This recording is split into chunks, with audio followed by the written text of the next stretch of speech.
We arrived at this little boma deep into the bush. We had walked for an hour or so. We had driven for many hours to get there already. It was hot, and we gathered some of the people, and one of our missionaries preached the gospel. At the end of that ministry, one of our missionaries came to me and says, there's a 2-year-old that's very sick. He's been sick for days. Inside of one of the huts. Will you come and pray for him? And so I went into his little hut. I had to just bend down almost to my knees to get in, and he was there very, very sick. He hasn't stand up and walked now for over a week. And his mother was also very sick, and he had very high fever. When I touched him, I felt the fever immediately.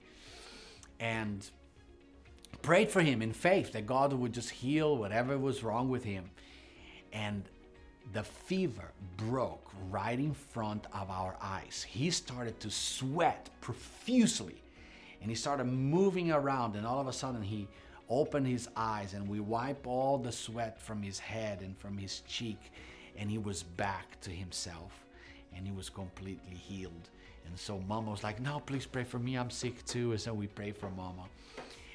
And it was really an amazing little moment. But here's what I heard. Just a few hours later, I heard that the day before, they had called a witch to come and blast the boma, blast the village that they were in, and pray for that sick child. That was the reason why they called the witch in. And everyone knew. They had like a party at night over the witch praying for this little boy.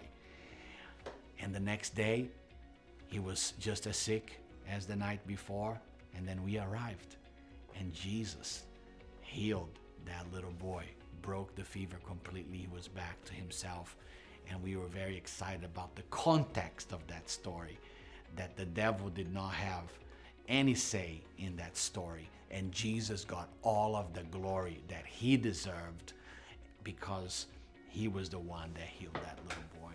We left there thanking Jesus for all that he did on this mission.